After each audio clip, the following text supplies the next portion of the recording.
ಸ್ನೇಹಿತರೆ, ಎಲ್ಲರಿಗೂ ವಿಜಯ ಜ್ಞಾನ ಸುಂದರ ಶಾಲೆಗೆ ಸ್ವಾಗತ ಸುಸ್ವಾಗತ. ಇವತ್ತು ನಾವ್ ಏನ್ ಮಾಡೋಣ ಅಂತಂದ್ರ ಕನ್ನಡ ವ್ಯಾಕರಣ ದರ್ಪಣ ಸರಣಿಯಲ್ಲಿ ಆದೇಶ ಸಂಧಿಯನ್ನ ಸಂಪೂರ್ಣವಾಗಿ ಏನ್ ಮಾಡೋಣ ಅಂತಂದ್ರೆ ನೋಡೋಣ. ನೋಡ್ರಿ, ಇದು SSLC, KPSC, KEA ಮತ್ತು HSTR, GPSR ಪರೀಕ್ಷೆಗಳಿಗೆ ತುಂಬಾ ಉತ್ತಮವಾದ ಕ್ಲಾಸ್ ಆಗಿರೋದ್ರಿಂದ ಇವುಗಳನ್ನೆಲ್ಲರೂ ನೋಟ್ಸ್ ಮಾಡ್ಕೊಳ್ತಾ ಹೋಗಿ. ಇಲ್ಲೂ ನನ್ನ ಕ್ಲಾಸ್ ನಿಮ್ಗೆ ಏನಾದ್ರೂ ಇಷ್ಟ ಆಗಿದ್ರೆ ಲೈಕ್ ಮಾಡಿ ಮತ್ತು ಸಬ್ಸ್ಕ್ರೈಬ್ ಮಾಡಿ. ನೋಡ್ರಿ, ಆದೇಶ ಸಂಧಿ ಅಂತಂದ್ರ ಸಂಧಿ ಕಾರ್ಯ ನಡೆಯುವಾಗ ಉತ್ತರ ಪದದ ಮೊದಲಲ್ಲಿ ಅಂತಂದ್ರೆ ಇದು ಪೂರ್ವ ಪದ, ಇದು ಉತ್ತರ ಪದ ಮೊದಲಲ್ಲಿ. ಸಂಧಿ ಕಾರ್ಯ ನಡೆಯುವಾಗ ಉತ್ತರ ಪದದ ಮೊದಲಲ್ಲಿ ಕ ತ ಪ ವ್ಯಂಜನಗಳಿಗೆ ಬದಲಾಗಿ ಗ ದ ಬ ವ್ಯಂಜನಾಕ್ಷರಗಳು ಆದೇಶವಾಗಿ ಅಂದ್ರೆ ಹೊಸದಾಗಿ ಬರುವುದನ್ನ ನಾವೇನಂತ ಹೇಳಿ ಕರಿತೀವಿ, ಆದೇಶ ಸಂಧಿ ಅಂತ ಹೇಳಿ ಕರಿತೀವಿ. ಸಂಧಿ ಕಾರ್ಯ ಏನ್ ನಡೀತಿರ್ತದಲ್ಲ, ಅವಾಗ ಉತ್ತರ ಪದದ ಮೊದಲನೇ ಅಕ್ಷರದಲ್ಲಿ ಕ ತ ಪ ವ್ಯಂಜನಗಳಿಗೆ ಏನ್ ಬರ್ಬೇಕು, ಗ ದ ಬ ವ್ಯಂಜನಾಕ್ಷರಗಳು ಬರ್ಬೇಕು. ಅದಕ್ಕೆ ಏನಂತ ಹೇಳಿ ಕರಿತೀವಿ ನಾವು, ಆದೇಶ ಸಂಧಿ ಅಂತ ಹೇಳಿ ಕರಿತೀವಿ. ಮಳೆಗಾಲ ಬಿಡಿಸ್ಬಾರ್ದ್ರೆ ಏನಾಕೈತಿ, ಮಳೆ ಪ್ಲಸ್ ಕಾಲ ಮಳೆಗಾಲ. ಇದು ಪೂರ್ವ ಪದ, ಇದು ಉತ್ತರ ಪದ. ಪೂರ್ವ ಪದದ ಕೊನೆಯ ಅಕ್ಷರ ನೋಡ್ಬೇಕು, ಉತ್ತರ ಪದದ ಮೊದಲನೇ ಅಕ್ಷರ ನೋಡ್ಬೇಕು. ಪೂರ್ವ ಪದ ಮೊದಲನೇ ಅಕ್ಷರದಲ್ಲಿ ವ್ಯಂಜನ ಬಂದ್ರೆ ವ್ಯಂಜನ ತಗೋಬೇಕು, ಸ್ವರ ಬಂದ್ರೆ ಸ್ವರ ತಗೋಬೇಕು. ಇಲ್ಲಿ ಉತ್ತರ ಪದದ ಮೊದಲನೇ ಅಕ್ಷರದಲ್ಲಿ ಏನ್ ಇರ್ತೈತಲ್ಲ, ವ್ಯಂಜನ ಇದ್ರೆ ವ್ಯಂಜನ ತಗೋಬೇಕು, ಸ್ವರ ಇದ್ರೆ ಸ್ವರನ ತಗೋಬೇಕು. ಆದ್ದರಿಂದ ಇಲ್ಲಿ ಪೂರ್ವ ಪದದ ಕೊನೆಯ ಅಕ್ಷರದಲ್ಲಿ ಏನೈತಿ, ಳೆ ಐತಿ. ಳ ಪ್ಲಸ್ ಎ ಇರೋದ್ರಿಂದ ಏನಾಗೈತಿ, ಳೆ ಆಗೈತಿ. ಅದಕ್ಕೆ ನಾ ಏನ್ ತಗೋತೀನಿ, ಸ್ವರ ಬರುವ ಸಾಧ್ಯತೆ ಇರೋದ್ರಿಂದ ಎ ತಗೋತೀನಿ. ಉತ್ತರ ಪದದ ಮೊದಲನೇ ಅಕ್ಷರದಲ್ಲಿ ಏನೈತಿ, ಖ ಐತಿ. ಇಲ್ಲಿ ಏನ್ ಇರ್ತೈತಲ್ಲ ಅದನ್ನ ತಗೋಬೇಕು. ಖ ಐತ್ಲಾ, ಖ ತಗೋತೀನಿ. ಖ ಸ್ವರದ ಇಲ್ಲಿ ಸ್ವರ ಬಂದೈತಿ, ಅದ್ರ ಮುಂದೆ ಖ ಅನ್ನೋ ವ್ಯಂಜನಾಕ್ಷರ. ಇದು ಉತ್ತರ ಪದದ ಮೊದಲನೇ ಅಕ್ಷರದಲ್ಲಿ ಕ ಥ ಫ ಗಳಿಗೆ ಘ ದ ಭಗಳು ಆದೇಶವಾಗಿ ಬರಬೇಕು. ಇಲ್ಲಿ ಕ ಅಂತಂದ್ರ ಏನ್ ಬರ್ಬೇಕು, ಗ ಬರ್ಬೇಕು. ಖ ಏನ್ ಬರ್ಬೇಕು, ಗ ಬರ್ಬೇಕು. ಅಂದ್ರೆ ಇಲ್ಲಿ ಕೂಡಿಸಿ ಬರ್ದಾಗ ಏನಾಗ್ತೈತಿ, ಮಳೆಗಾಲ ಆಗ್ತೈತಿ. ಮಳೆ ಪ್ಲಸ್ ಕಾಲ ಇದ್ದಿದ್ದು ಮಳೆಗಾಲ. ಮಳೆಗಾಲ ನೋಡ್ರಿ, ಕಾಲ ಇದ್ದಿದ್ದು ಗಾಲ ಆಗೈತಿ.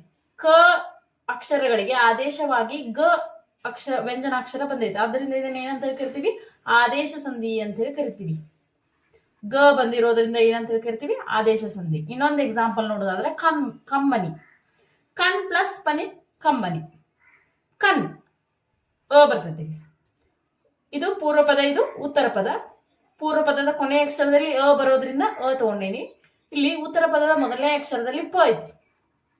ವ್ಯಂಜನ ಇದ್ರ ವ್ಯಂಜನ ತಗೋಬೇಕು, ಸ್ವರ ಇದ್ರ ಸ್ವರ ತಗೋಬೇಕು. ಫ ಐತಲ್ಲ, ಫ ತಗೊಂಡೇನಿ.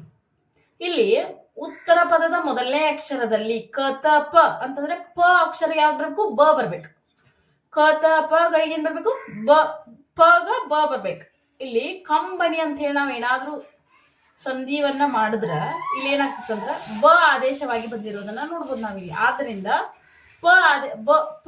ಬ ಆದೇಶವಾಗಿ ಬಂದಿರೋದ್ರಿಂದ ನಾವೇನಂತ ಹೇಳ್ಕಿರ್ತೀವಿ, ಆದೇಶ ಸಂಧಿ ಅಂತ ಹೇಳಿ ಕರಿತೀವಿ. ಇನ್ನೊಂದು ಎಕ್ಸಾಂಪಲ್, ಕೈ ದಪ್ಪು.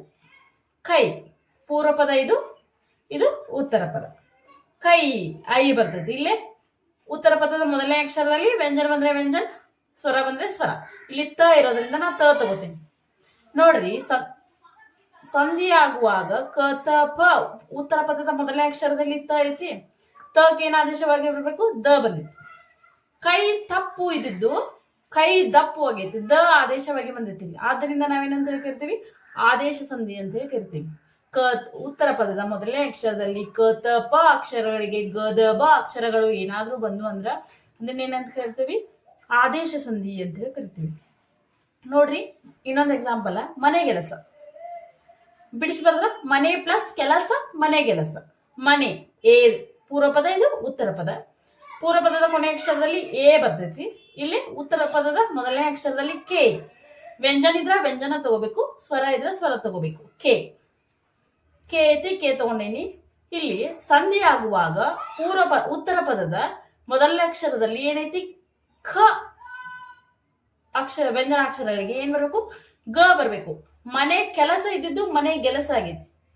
ಗ ಆದೇಶವಾಗಿ ಬಂದಿರೋದ್ರಿಂದ ನಾವೇನಂತ ಹೇಳಿ ಕರಿತೀವಿ, ಆದೇಶ ಸಂಧಿ ಅಂತ ಹೇಳಿ ಕರಿತೀವಿ. ನೋಡ್ರಿ, ಲೋಪ ಸಂಧಿ ಆಗಮ ಸಂಧಿ ಏನಾಗ್ತಾವ ಅಂತಂದ್ರ ಸ್ವರದ ಮುಂದೆ ಸ್ವರ ಬರ್ತಾವ, ಆದ್ರ ಅದನ್ನ ಸ್ವರ ಸಂಧಿ ಅಂತ ಹೇಳಿ ಕರಿತೀವಿ. ಇಲ್ಲ ಆದೇಶ ಸಂಧಿಯಲ್ಲಿ ಸ್ವರದ ಮುಂದೆ ವ್ಯಂಜನ ಬರುವುದನ್ನ ನಾವಿಲ್ಲಿ ನೋಡ್ಬೋದು. ಆದ್ರಿಂದ ಇದನ್ನ ಅಂತ ಹೇಳಿ ಕರಿತೀವಿ ನಾವು ವ್ಯಂಜನ ಸಂಧಿ ಅಂತ ಹೇಳಿ ಕರಿತೀವಿ. ಲೋಪ ಸಂಧಿ ಆಗಮ ಸಂಧಿಗಳು ಸ್ವರ ಸಂಧಿ ಆದ್ರ ಇಲ್ಲಿ ಕನ್ನಡ ಸಂಧಿಗಳಲ್ಲಿ ಆದೇಶ ಸಂಧಿ ಏನೈತ್ಲ ಇದು ವ್ಯಂಜನ ಸಂಧಿ ಆಗ್ತೈತಿ. ಆದ್ರಿಂದ ಇಲ್ಲಿ ಏನ್ ಮಾಡ್ಬೇಕಂದ್ರೆ ನಾವ ಕನ್ನಡ ಸಂಧಿಗಳನ್ನ ನಾ ಎಲ್ಲಾ ಮುಗಿಸೀನಿ. ಇನ್ನೇನ್ ಮಾಡೋಣ ಅಂತಂದ್ರೆ ಮುಂದಿನ ವಿಡಿಯೋಗಳಲ್ಲಿ ವ್ಯಂಜನ ಸಂಧಿಗಳನ್ನ ಮುಂದಿನ ವಿಡಿಯೋದಲ್ಲಿ